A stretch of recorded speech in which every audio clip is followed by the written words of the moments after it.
First is sponsored by Gillette, the best a man can get. Hi, everyone, and welcome to First Things First. I'm Jenna Wolf. That's the Hall of Famer Chris Carter. That is Nick Wright. May I just pause for 1 second to wish my daughter Harper a very happy birthday. 5 years ago today, I was in labor. Happy birthday, Harper. That's wonderful. Yes, we're really excited. Have a great day, little one. I will see you soon. She's watching. She likes to say your names. She calls out the names when the show starts, and then she goes Happy birthday. and do something else. A lot of quarterback news to discuss this morning. We're going to dive into all of it. Is Teddy Bridgewater on the trade market? Lamar Jackson has come back down to earth, and after last night, it appears Andrew Luck still has a ways to go. That's where we begin this morning, and let's just say it is a darn good thing preseason doesn't count. Otherwise, we'd be singing a very different tune regarding Andrew Luck today. In his first home game in nearly 600 days, Luck wasn't so lucky. Had a hard time finding any sort of rhythm on offense. Completed 6 of his 13 passes for only 50 yards. Tough couple of sacks, and he did have a pick. He had that interception. Despite all of that, though, Luck still managed to be upbeat after the game. I'm very, very encouraged, both one by how I feel. I feel great, great, which is, it makes me happy, but then and two, the attitude of the guys and then going out and playing football. I told someone after the game, I was like, oh, man, I'm sort of happy to have been sacked by, Suggs and a legit, sack. I was like, oh, I landed on my right elbow. It's sort of reminiscent of how I injured my shoulder a couple of years ago, and I didn't feel anything, didn't give it a second thought. So I think that's actually a big deal for me, and being able to sort of lose that thought bubble, if you will, that thought cycle. Andrew Luck might have been the only one encouraged when he got sacked by Suggs on that tough shoulder there. CC, where does Andrew Luck's comeback stand after 2 preseason games now? Well, I was very encouraged because I know how tough the game is. I know how tough the league is. I know how tough it is to play quarterback. So if Andrew Luck hadn't been injured and he had played the way that he played last night or the previous week in preseason game number 1, I wouldn't be concerned at all. There's so many things about football that you only get better as far as practicing. I thought it was good that he was able to go against a defense in Baltimore that's going to be pretty good. I think they're returning 11 starters on their defense. They did not, after the intel from the defensive coordinator, they didn't go into this game, Baltimore, as a regular preseason game. They were going to blitz a lot. They were going to play a number of different coverages compared to other. So this test for me, for Luck, I thought was a good one. There's a couple things. One, he mentioned the sack by T. Suggs, and it was good because he gave us insight in on what a lot of athletes feel, but they don't tell us the truth. Hey, you're coming back from injury. Are you concerned? No, not at all. Don't think about it. No, Luck told us the truth. We all think about it, and it was nice that he was able to because it was a sack very, very similar to something he got hurt on before. And that's typically where you land on the elbow, the defender's holding your arm down, and then your shoulder subluxar comes up. So he felt very, very good after that. So getting through that, that's a huge hurdle for a returning athlete. I also saw in the red zone where he tried to force the ball in on 3rd down.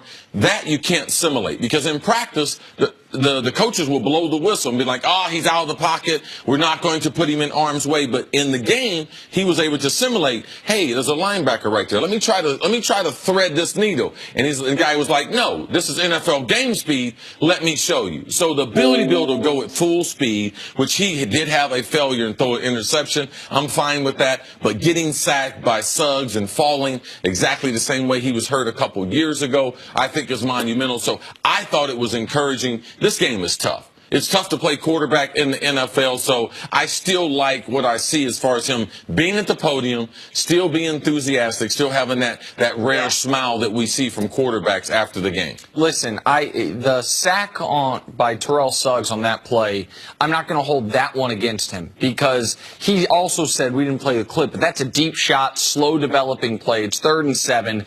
You are going to need time for that play to work. He tried to roll out a little bit, and this is why, Terrell Suggs, as they said in the broadcast, he has 125 career sacks for a reason. The Colts also were without their starting left tackle. I think it was Jack Doyle tried to chip Terrell Suggs, but did not do a great job of it. He comes around. the play, and everyone's focused on that and the interception. I agree with you also that what he said, it is encouraging. He can fall on his throwing shoulder that way and feel fine about it.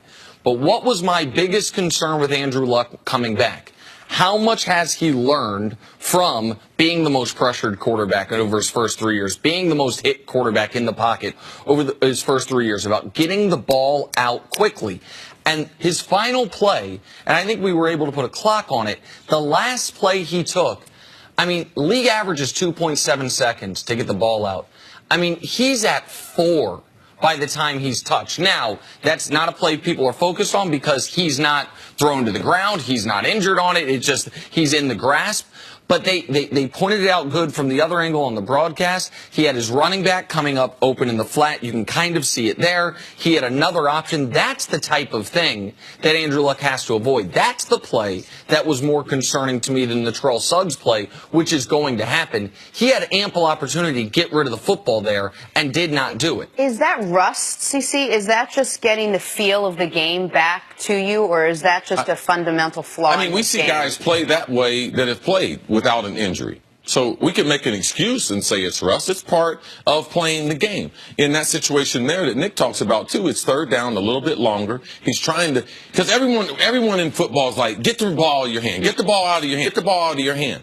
But also, there's a certain play call that there might not be someone open.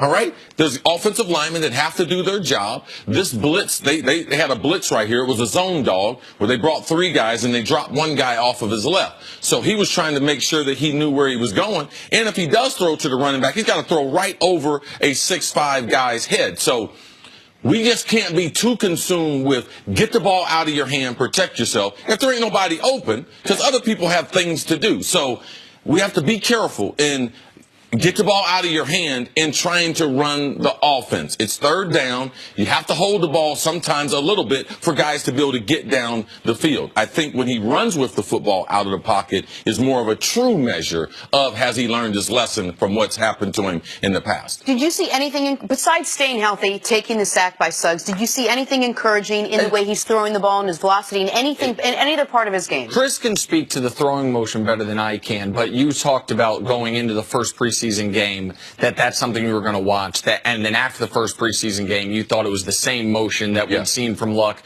at Stanford his first year up until the injury. To my eye, it looked similar as well. Did you want to see more plays downfield? Did you want to see him open? Listen, if you want to see more plays down the field, they need to upgrade their personnel. Well, that's what I was going to say. So, I mean, we're going to sit here and critique Andrew Luck to death. All this and this and this and this. He don't have great wide receivers. And T.Y. Hilton didn't play yesterday. Right. And so that's part of it as well. But my other big takeaway from yesterday's game is I've been saying there's 2 divisions in the AFC that you can almost flip a 4-headed coin to say who's going to win it. The AFC West, I still feel that way. The AFC South, I do not feel that way anymore. That is, to me, I've seen enough from Indianapolis to know even if Luck is peak Andrew Luck, that's a 3-team race. This is a team that has a lack of talent on defense, has once again a lack of talent at running back.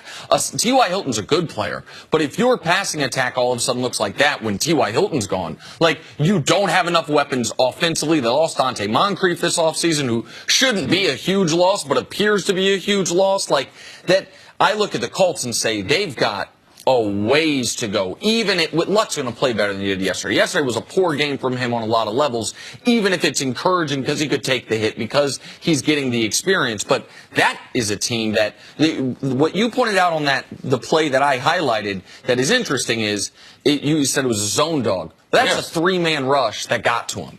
That's a 3-man rush that got to him. Like, that's an indictment on guys, in addition to Andrew Luck holding on to the ball. I mean, you have 2-on-1 for two of the guys rushing, and the guy right up the middle got to him. I mean, just beat a guy clean. So they have some personnel issues that Luck can't control. All right, we'll take a break there. Coming up, should we be encouraged or discouraged by Lamar Jackson's